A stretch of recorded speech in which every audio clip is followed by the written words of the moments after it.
So the reading for tonight is from Psalm 22. My God, why have you forsaken me? Why are you so far from saving me, so far from my cries of anguish? My God, I cry out by day, but you do not answer. By night, but I find no rest. Yet, you are enthroned as the Holy One. You are the one Israel praises. In you our ancestors put their trust. They trusted and delivered them. To you they cried out and were saved. In you they trusted and were not put to shame.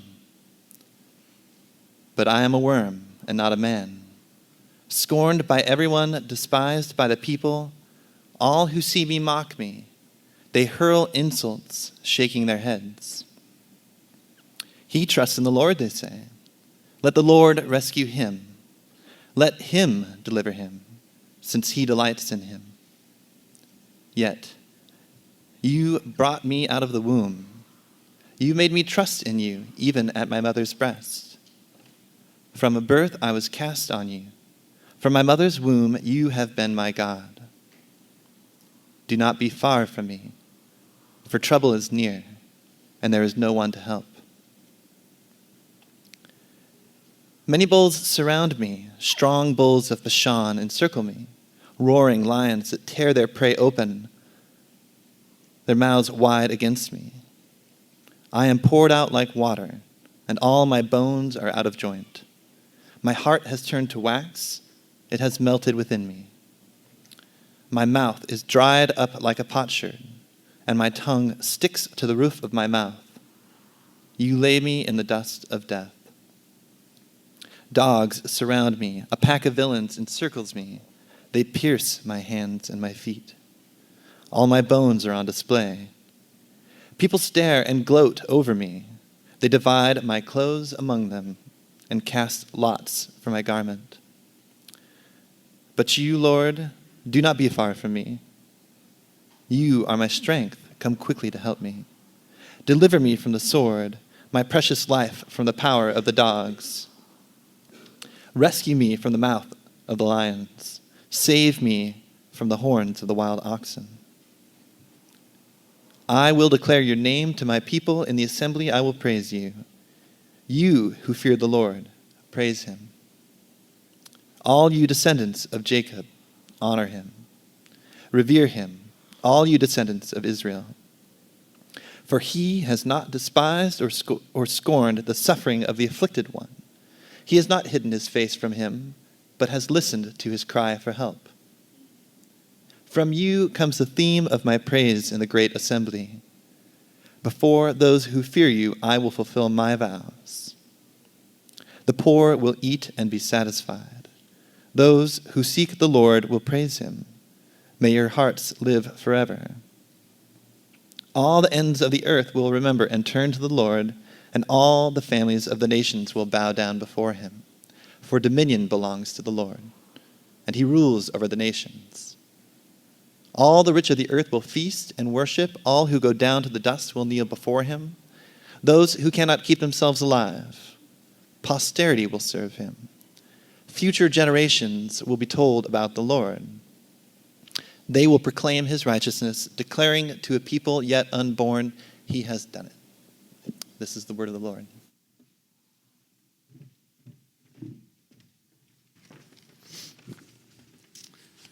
All right. Hey, you guys. How you doing?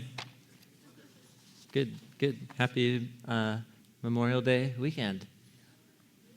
That's rad. Okay, moving on. It's good to have you guys here tonight. We're continuing our series in the book of Psalms, the language of prayer. And remember, how's it going for you guys? Those of you doing the 90-day pray through the book of Psalms, how's that going for you? I'm seeing nods of affirmation. Yeah, awesome. You already have and are going to continue to come across Psalms that you finish and you're like, really love that part, and what? I have no idea what that part was about. And I think Psalm 22 is one of those. It's actually one of the more well-known Psalms because the first line of this prayer is a line that Jesus took on his lips as he hung on the cross. But the rest of what's going in the psalm, we're not kind of sure what to do with a lot of that. And so remember what the main theme that we're highlighting as we go through is, one, trying to become a community, right? A church community of people who are fostering, cultivating the habit of prayer, of a daily connection with God, but also that's a learned skill. You don't just automatically know how to do that. And so the book of Psalms exists within the scriptures to teach us how to pray. And they give pride of place to our emotions in our prayer, which is kind of why we put together a 90-day prayer journal. If, by the way, you haven't taken one of these 90-day prayer journals, today's day 13 or 14, depending on if you start on Monday or Sunday, 2 weeks ago. But they're free at the back, and I really encourage you to take one and to join us on the daily kind of prayer through the book of Psalms. These prayers give pride of place to our emotions in our prayer life. And that, some of us are going to run through the door because of that, because of whatever your family of origins, or you're about as emotional as a rock. That's just how you are. And others of you are really excited about that, but you know that you're kind of prone to being way over emotional. And so remember, I won't go into detail, but last week we kind of set the playing field that the Psalms, they don't stuff or deny our emotions in our journey of following Christ, but at the same time, they don't show us prayers that are simply overtaken or driven by emotion. They take this middle way that is a way most of us did not grow up with, which is praying through our emotions. It's about an intentional, thoughtful, reflective, discovering the sources of what we're feeling, and reminding ourselves of God's character and who we are, and just pouring out the whole mess in God's presence. And so tonight, we're exploring Psalm 22, and we're exploring what it means to pray through our pain and our grief and our suffering. If you have been a Christian for very long, you almost certainly have had to face the contradiction, what I call it, the great contradiction, what I think is one of the most kind of formidable challenges to belief in God and belief in Jesus. And it's both a theology issue, but it's also a very personal issue. And that contradiction is this. And we're going to explore how David prays through it tonight, through Psalm 22. The contradiction is that we say we believe, and we gather weekly, and we gather in homes and one-on-one, and in terms of our own beliefs and convictions. If you're a Christian, we believe that God is good, that he's real, and that he's present, and that his will and purposes for our world are to heal and to save, and that he loves the world and everyone in it. We hold that belief. And we hold it not just because we think it's a nice thing to believe. We hold it because we can point to examples of God's actions in history where he demonstrated his goodness and his care. And so, as we're going to see in the psalm here for the Israelites and in the Old Testament, that main action of God's care and goodness was the Exodus, redeeming the slaves, Israelite slaves out of Egypt. He showed his mercy, he answered their prayers, and so on. And if I'm a Christian, foremost, I can point to Jesus, right? God's action in entering human history, in living and dying and being raised for us, right? That's why I believe any of this in the first place, is because there's a whole bunch of eyewitness testimony that this man lived and died and said and did these things. And so I hold that really firmly right here, and I can point to Jesus, and I can say, here's how I know that God is involved and that he acted to save. So I have that in one hand, but in the other hand, you read the newspaper or whatever. Actually, nobody reads newspaper anymore. You read MSNBC or whatever, or New York Times, whatever, on your phone or something, and you just look at the tragedy and the horror of human history and of the chaos of the majority of humanity's just daily life and the pain. And you, if you haven't been there yet, you will come there. You reflect on your own experiences of pain and suffering. And how do the two of those go together? It's what I call the great contradiction. And for many people, when hardship and tragedy strikes their lives, they either don't know how to hold on to this belief in God's goodness, or they begin to question it, they let it go altogether, or they alter their view of God, and he's God's some absentee, distant landlord or whatever, because where was God in my pain and in my suffering? And if you haven't felt this contradiction yet in your own journey of being a Christian, just give it some time. Give it some time. You'll eventually be there. Because this isn't just a theology problem. This is part of the human experience in living in a broken world. And so the good news is that the book of Psalms doesn't try and solve this intellectually for us. In fact, the Bible, for the most part, doesn't actually tell us about why or how evil entered into the world. What the Bible is trying to tell us is what God is doing about the problem of evil and suffering in human history. And the Psalms are not trying to give us a theology answer. What the Psalms are giving us language for how do you pray through that contradiction? How do you pray through it? And the way you do it is about 1/3, almost 50 of the prayers in the 150 prayers in the book of Psalms, almost 50 of them are prayers that are generated out of pain and anguish of this contradiction. And the way that these prayers, these biblical prayers move through it is through lament and protest. Through lament and protest. You don't deny that you feel this way, that you feel abandoned by God, but at the same time, you don't just sell the farm and ditch the whole thing. You pray through it. What does that look like? What does it mean to lament and to protest? And that's what Psalm 22 is all about. Psalm 22 is kind of long, and but we're gonna move right through it. And you already have it open, most of you. I want to make just first a big picture kind of observation about Psalm 22 that I think is very powerful. About what does it mean to lament and protest as a way of praying through our tragedies and our pain and our grief. What does that even mean in the first place? And then we're gonna move through.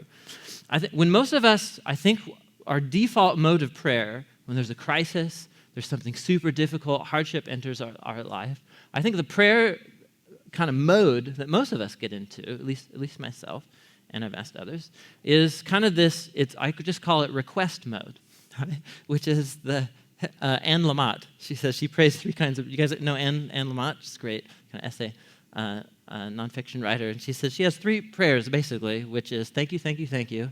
I'm sorry, or help me, help me, help me. And so essentially, I think the mode that most of us get into when hardship hits is help me, help me, help me. Right? Which is just, God, would you provide a solution, give relief, send this resource that I need, answer this prayer. We get into request mode. And here's what's super interesting about all of the prayers of lament in the book of Psalms is that they do request. There are requests here in Psalm 22, but it is a really small portion of the prayer. Look at Psalm 22 with me. Just look at the first line. My God, why have you forsaken me? Is that a request? It's a question, isn't it? But it's not a request. It's not a request. Verse 2, my God, I cry out by day, but you're not answering. That's not a request. It's a statement, isn't it?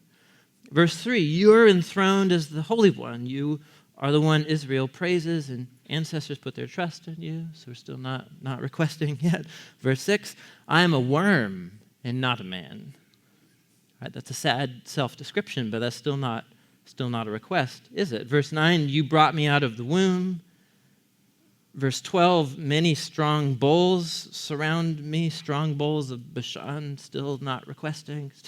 Verse 14, I'm poured out like water.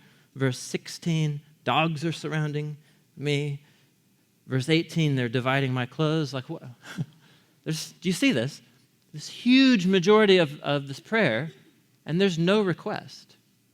It's anguished, detailed description of what's happening to me and how I feel about it. Then, verse 19, but you, Lord, here come the requests. And they're quite short, and it's just a small part of the prayer. Don't be far from me. You're my strength. Come quickly. Verse 20, deliver me. Verse 21, rescue me, save me. Now just stop right there. Okay. I'd never really even thought about this until it was pointed out to me. I think the assumption that we have when hardship comes is God already knows what's happening. He already knows how I feel. What I need to do is tell him exactly what he's supposed to do about it. Right? That's the assumption that we are.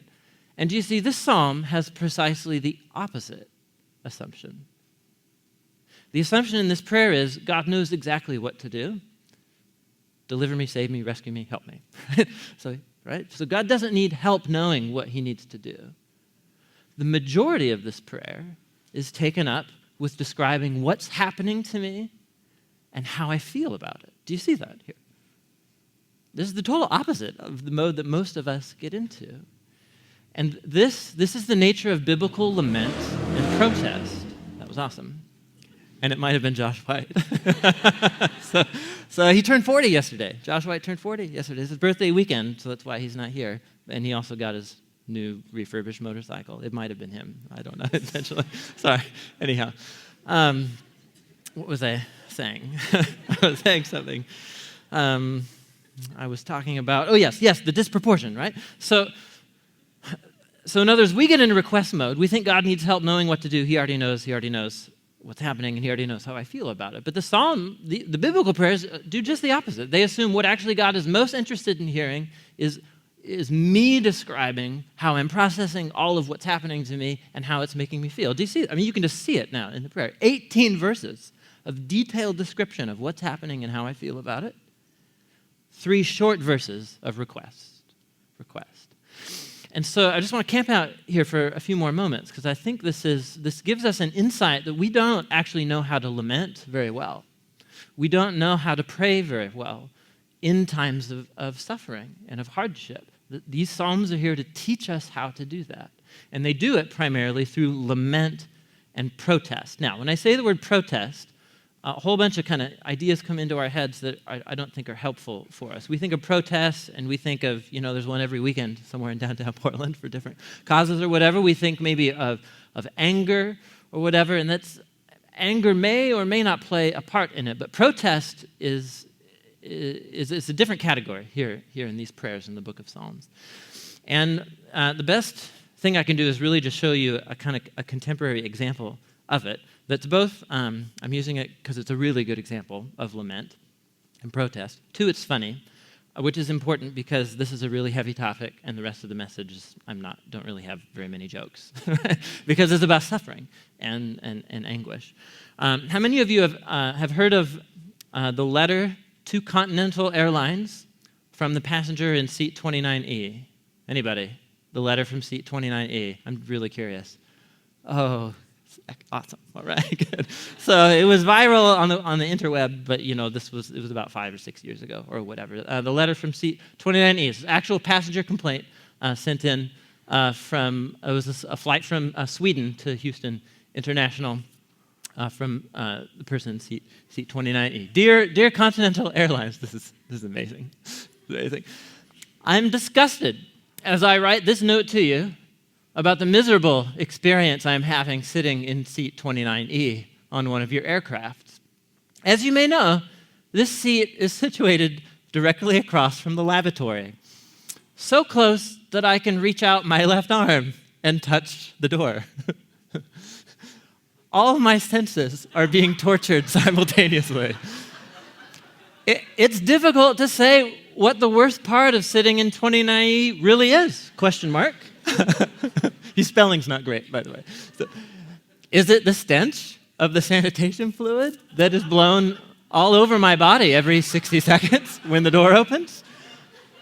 Is it the whoosh of the constant flushing? Or is it the passengers, and note my edit here, bottoms. So you can guess what he put in there. The passengers' bottoms that seem to fit into my personal space like a pornographic jigsaw puzzle. This gets better. It's brilliant. I constructed a stink shield by shoving one end of a blanket into the overhead compartment while effective in blocking at least some of the smell and offering a bit of privacy. The bottom on my body factor has increased, as without my evil glare, passengers feel free to lean up against what they think must be some kind of blanketed wall. The next bottom that touches my shoulder will be the last. No, it gets better. I'm picturing a boardroom full of executives giving props to the young, promising engineer that figured out how to squeeze an additional row of seats onto this plane by putting them next to the lavatory, as illustrated here. I would like to flush his head in the toilet that I am close enough to touch and taste from my seat. It gets better. Putting a seat here was a very bad idea. I just heard a man groan in there. And then I had to delete entirely what follows next. Depiction of man's bottom in my face. Worse yet, I paid over $400 for the honor of sitting in this seat. He brings it home. Here. Does your company give refunds? I would like to go back where I came from and start over. Seat 29E could only be worse if it was located inside the bathroom. I wonder if my clothing will retain the sanitizing odor. What about my hair? I feel like I'm bathing in a toilet bowl of blue liquid, and there is no man in the little boat to save me. I'm filled with a deep hatred for your plane designer and a general dis-ease that may last for hours. We are finally descending. Soon I will be able to tear down the stink shield, but the scars will remain. I suggest you initiate immediate removal of this seat from all of your crafts. Just remove it. And leave the smoldering brown hole empty. A good place for sturdy, non-absorbing luggage maybe, but not for human cargo. You know what I mean? You haven't lived until you've read the letter from seat 29E, right? Now, this is brilliant in so many ways. And you might, what on earth does this have to do with Psalm 22? It actually is remarkably similar to Psalm 22 in the structure. Did you see it right there? Every line of that was aimed at making a request, right? The whole thing. What's the request? He actually only said it in one line at the end. Just remove it. Just remove the seat. But the entire letter is aimed at getting a response. Do you see this here? In other words, he could have just said, request, remove it, remove it, remove it. That wouldn't be nearly as effective or funny, right? But once you see he feels like he's drowning in the toilet and there's no little lifeboat to save him or something, it's this really quite vivid metaphor, right? Right? So it's almost poetic. And so it's remarkably like Psalm 22. The majority of it is an exploration of what is happening, in anguished detail, what's happening, and how he feels about it. And so obviously, this is full of irony and sarcasm, and that's why we're all laughing. But it's such a good example. We don't know how to do this very well, right? And so in this case, he turns to humor to know how to do it. But seriously, we don't know how to pray through our grief. We assume God doesn't, all I can think is that I assume God doesn't want to hear it, that he doesn't care. And so I'm just going to tell him what I think he should do, when apparently what he's really interested in is hearing what I'm feeling and what I'm processing. This is precisely what's happening in Psalm 22. So there you go. I know I made your sides hurt. And now we're not going to laugh anymore because this is really intense. But just kind of ask yourself, I would even encourage you, just get yourself into a mindset of a time where you had to face the contradiction. And ask yourself how you could have prayed. Some of you are right now in your life in the middle of that contradiction. What would it look like to pray a prayer like that, hopefully with not as much dry sarcasm, but at least with honesty and with heart? Let's dive in. We're going to work through David's prayer here and see how he prays through his grief. For a little note here at the beginning here that's part of this prayer. For the director of music, to the tune of the doe of the dawn, or the doe of the morning, a psalm of David. Now, most of us, we kind of read right over these. Sometimes you get really important information. Like last week, we heard about when David prayed Psalm 3 while he was fleeing from his son Absalom. This is important for some other reasons. First of all, do you guys know the tune, the doe of the morning? Yeah, neither do I, right? And neither does anybody, right? So, but this is talking about the melody to which this prayer was played in Israel's worship in the temple. And it was for a director of music to know, like, hey, do this melody when you do this song. Now that just tells us something really important right there.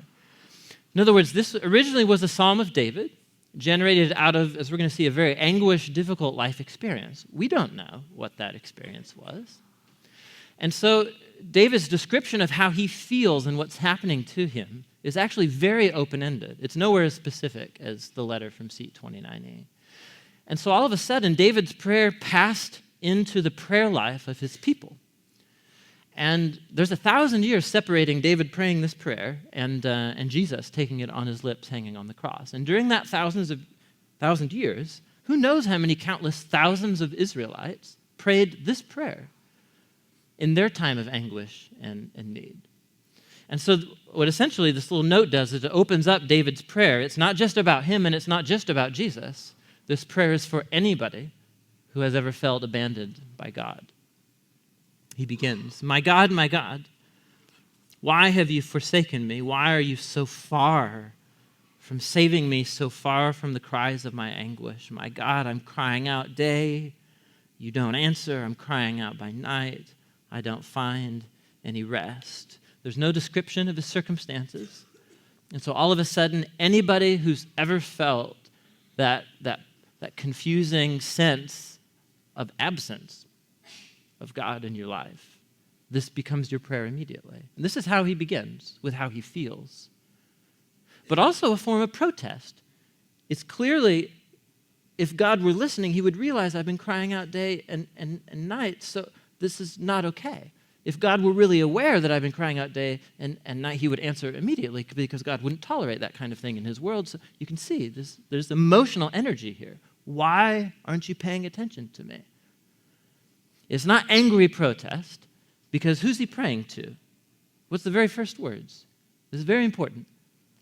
Biblical lament and protest, it's based on relationship. He's talking to my God. He assumes that he's his God and that he cares, and that makes the sense of absence all the more painful. He cries out, my God. He begins with this appeal. Look at the next part of the prayer. This is instructive. We're going to move through it, showing us what it looks like to lament and to protest. Verse 3, he says, you're enthroned as the Holy One. You're the one Israel praises. I mean, in you our ancestors put their trust. They trusted and you delivered them. They cried out to you. They were saved. They trusted in you and were not put to shame. What's he doing right here? Just stop and think about this. What mode of prayer is he in? He's not describing how he feels anymore. What's he doing? He's referring to how God has proven his faithfulness in the past.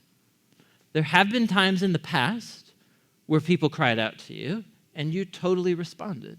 And just think, for David, when he talks about our ancestors cried out to you and you saved them, what story is supposed to be coming into your head? This is like the main foundation story of the Old Testament, of Israel's salvation. This is the story of the Exodus. They were in slavery, oppressed. They cried out to Yahweh. He sent them a deliverer, saved them out of Egypt.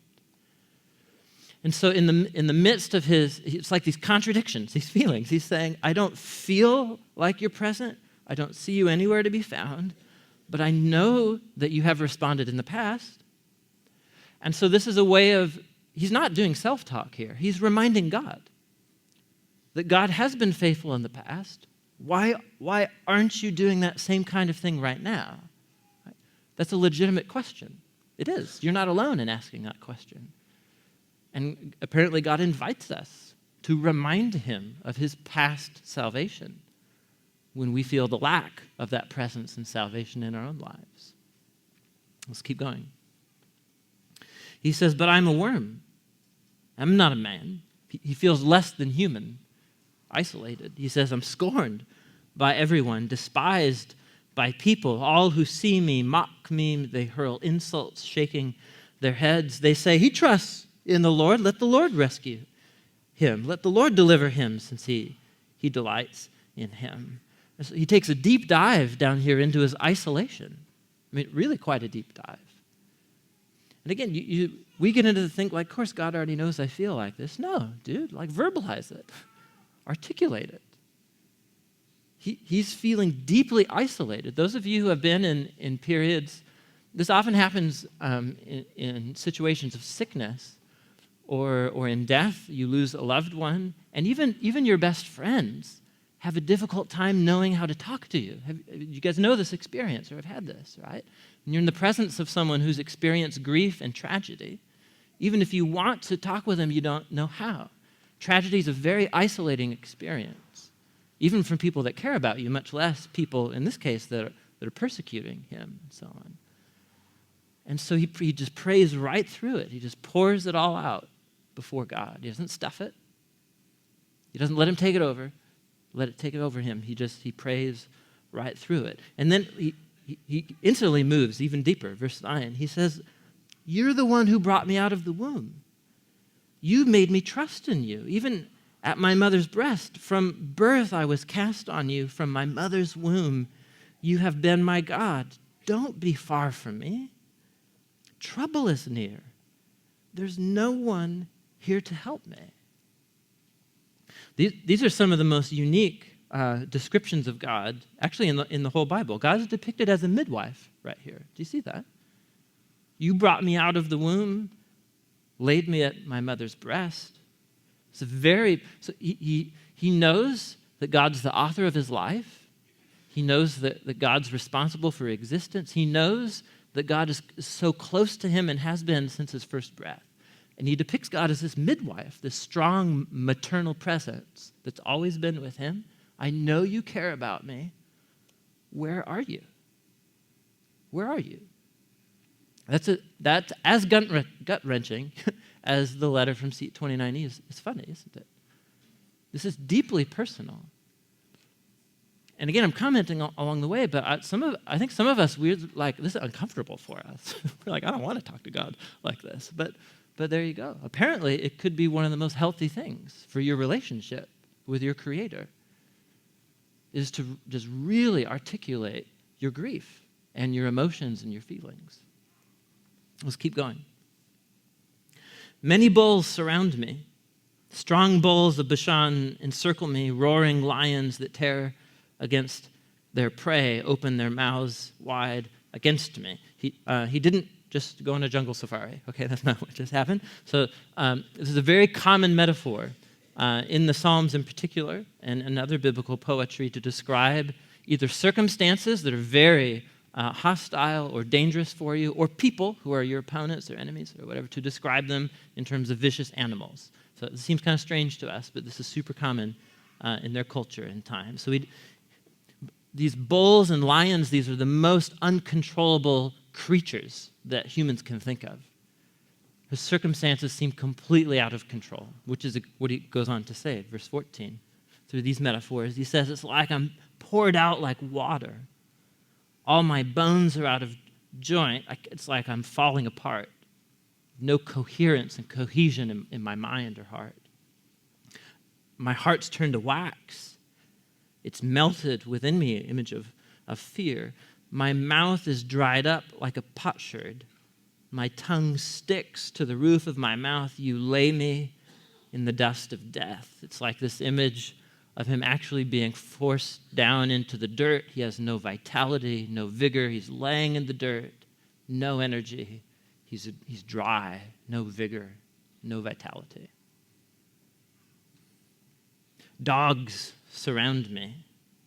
Dogs are scavengers in their culture and time. Not too many people had pet dogs back then. They're wild packs that scavenge. And so here is this dead man lying in the desert. Dogs surround me. A pack of villains encircles me. They pierce my hands and my feet. Or some of your translations have they hack off or they chop at my hands and my feet. I can count all my bones. People stare and gloat at me. They divide my clothes among them. They cast lots for my garment. So he's in this place of isolation and pain and grief. He feels like he's dying. He can't hold it together. And what do people around him do? They close in to take advantage of him, right? They're gambling for his possessions and so on. He feels completely isolated and alone. There you go. How you guys doing? That is so intense. That's so intense. It's only now that he moves into request mode. And quite briefly, he just says, you, Lord, don't be far. You are my strength. Come quickly to help me. Deliver me from the sword, my precious life from the power of the dogs. Rescue me from the mouth of the lion. Save me from the horns of the wild oxen. And that's it. That's his request. He assumes that it's much more important to God and to himself that he really articulate what's happening to him and his grief and his pain. This is so instructive for us. And I don't know how to do this very well. And I'm a child of our culture, just like all of you are. I'm guessing most of you don't know how to do this very well. In fact, we might even be kind of scandalized at like the raw boldness of talking to God in this way. One of I think, the kind of the more brilliant commentators I came across in talking about lament, this lament kind of prayer. It's a scholar, her name's Kathleen O'Connor. I'm just going to read you her words because they're so powerful. She says, prayers of lament name what is wrong, what is out of order in God's world, and what keeps human beings from thriving in all their creative potential. You can just see that. He's protesting that this is happening to him and that this is happening in God's world. Simple acts of lament expose these conditions. It names them. It opens them up to grief and anger and makes them visible for remedy. In its complaint and anger and grief, lamentation protests conditions that prevent human thriving, and this resistance may finally prepare the way for divine healing.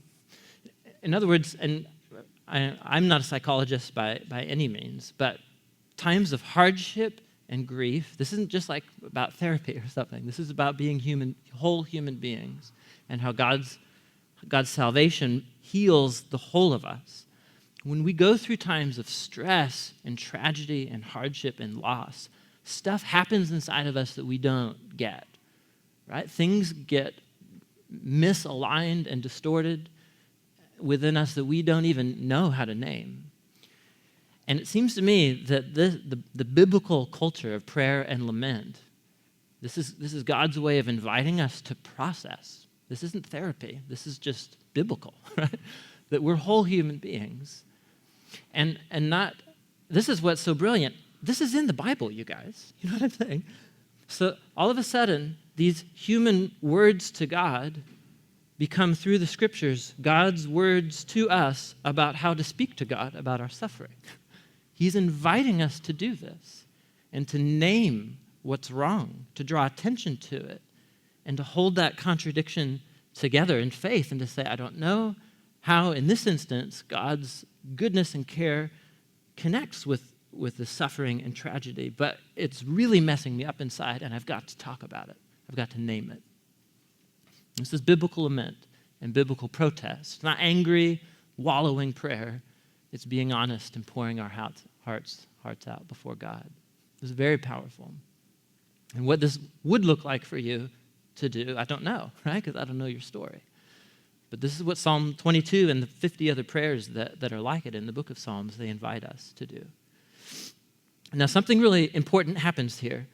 Right after verse 21, there's a whole shift in the prayer. And maybe you noticed it when we read through it. It turns from this lament and request and protest, it turns from that all of a sudden to praise. Look at verse 22. It says all of a sudden, I will declare your name to my people in the assembly, I will praise you. And they're like, whoa, what? What just happened? So I thought he was in horrible circumstances here. This is very common in these prayers. And normally, most certainly what happened is, we can only speculate. David composed parts of this prayer. These are words that he said to God in his time of grief and anger and confusion and so on, and pain. But at some point, he experienced deliverance. He experienced resolution to this. And so, at least here, essentially, we're going to see the scene of what he did was he did what you're supposed to do when your prayers are answered. You go to the assembly at the temple, and you share the story with other people. So he says he goes to the temple, to the assembly, and I'm going to declare your name and praise God. And here's what he's going to say. Imagine David standing in the temple after this whole time has passed. And he says, all you who fear the Lord, praise him. All you descendants of Jacob, honor him, revere him, you descendants of Israel, for he has not despised or scorned the suffering of the afflicted one. He hasn't hidden his face from him. He's listened to his cry for help. And so he again addresses God then in the temple. He says, from you, God, from you comes the theme of my praise in the great assembly. Before those who fear you, I will fulfill my vows, which usually involved offering an animal of sacrifice to thank God for delivering you. And so normally for those kind of sacrifices, you throw a big party. What an awesome culture. When your prayers are answered, you slaughter like a goat and you have a huge party. And you invite all your friends and you tell the story of God's faithfulness to you. This is a part of lament and prayer in these prayers, is when you find an answer, when there is resolution, when you do discover God's grace and mercy, or there's healing or whatever it is, you don't just internalize that, you throw a party. You turn to God's people and you have a party. And so he says, the poor will eat and be satisfied. Those who seek the Lord will praise him. And may your hearts live forever. I think this is actually like cheers, you know. They're actually at the feast and he's praising and thanking God, you know, bottoms up kind of thing, to celebrate what God has done in his story. So again, we don't do this very well, and I don't think we even have a category for this. How many of us have a practice in our prayer life of moments where we invite other people in our lives to celebrate moments of deliverance and answered prayer and coming through that dark night of the soul? Because actually what that assumes is that you've actually invited other people into your struggle and into your journey of pain and grief and so on. The fact that David, this is very obviously a very personal prayer, but at some point he's invited other people, the assembly, into his story so that they can share in his grief and also share in his joy as well. This is another part of lament as a community of Jesus' followers. It makes me think back a few months ago, Josh Garrels, one of our elders, he spoke on community, on our second pillar here. And it was quite profound what he shared. It's namely, you know, when we do this Discover Door of Hope thing at the first Sunday of every month, and it's a lot of newer people who haven't been around very long, and there's one theme that always comes up. I'm trying to find community. It's hard. I'm trying to meet people. I'm trying to connect, and it's difficult. And especially for Westerners, the way we live and structure our lives, like we're the most isolated individuals on the planet, right, for how we work. But we don't know how to do this very well. And one of the ways, and this is what Josh shared, is to just initiate relationships and invite people into your story, especially into your struggles. And this has a way of bringing the threads of our stories together, and all of a sudden you realize, I'm not the only one asking this question. I'm not the only one praying a prayer like Psalm 22. There's lots of other people who are wondering where God is. It's about uniting in those prayers together. David ends the prayer, verse 27. All the ends of the earth will remember and turn to the Lord. All the families of the nations will bow down before him. For dominion belongs to the Lord. He rules over the nations. All the rich of the earth will feast and worship. All who go down to the dust will kneel before him, even those who can't keep themselves alive. And this is the part of Psalm 22 where we're like, okay, that's cool. What does that have to do with anything? At this point in the prayer. Here's what I think what's happening. This is really profound. It's as if David, he thinks of his own story, of this tragedy in his life, where he called out to God, and he had to lament and pray through those emotions and those feelings. And at some point, he met the answer to those prayers. And he invited other people in, and he shared in the celebration of God's mercy and grace that he experienced in his life. And it's almost here, like at the end of this prayer, he sees that story of what he went through as just a small little example of the story God is weaving in the whole of his world. As he meets the evil and the suffering and the brokenness of our world with his mercy and salvation in people's lives, it's as if his story reminds him of the big story that God is set on redeeming and rescuing his whole world. And so he ends by saying, this thing that I experience of being able to praise God on the other side of my suffering, he sees that all creation is headed towards this praise on the other side of suffering. And all nations will come and will worship, for he's the king, the rich of the earth, even those who are going to the dust. This is the image of death. Remember earlier he said, I'm in the dust of death. He apparently has the idea that God's commitment and his mercy, his commitment to our world even reaches beyond the power of death.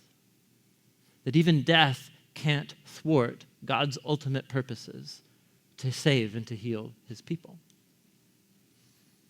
And so he ends by saying, posterity will serve him. Future generations will be told about the Lord. They will proclaim his righteousness. They'll declare it to a people yet unborn because he has done it. He envisions like this unending gathering of all generations, all bringing their stories of suffering and pain and how God met them and delivered them. Just going on and on, ad infinitum. And there's Psalm 22. How you guys doing?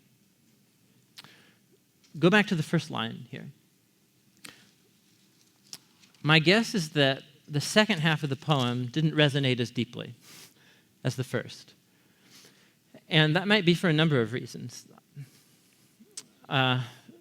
Some of us might be sitting in the middle of that contradiction in our lives, and we have no idea how or when God is going to bring his deliverance so that I could even invite friends over and have a party. You know, some of you have people that you care about deeply who are in the midst of this cry of anguish, and they don't see God's faithfulness at work in their story. They don't see their prayers answered. And so what do you do, right?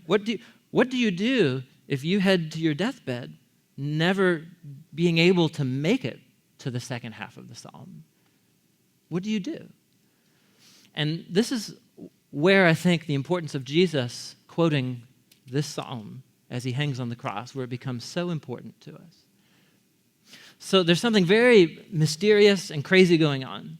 When you read the stories of Jesus' crucifixion scene in particular, there are over 20 places where the gospel authors, where the writers draw attention to or use language or draw connections between what's happening to Jesus on the cross and little details in this prayer about the hacking out or the piercing of hands and feet, about the gambling over the clothing, about the insults that people yelled at Jesus that were very similar to the language of Psalm 22, and so on. And the fact that Jesus took the words of this very psalm on his lips.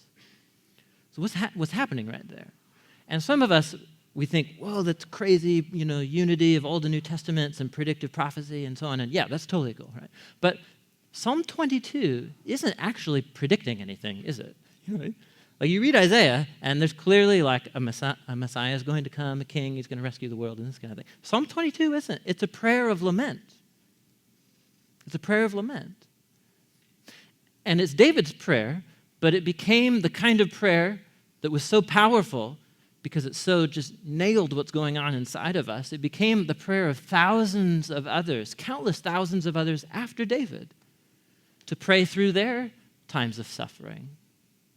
And so what Jesus is doing, this is so powerful, what Jesus is doing is he is taking up the suffering both of his great ancestor David, but of all the thousands that have prayed this prayer after David, but before him. It's as if he is self-identifying with the suffering of humanity.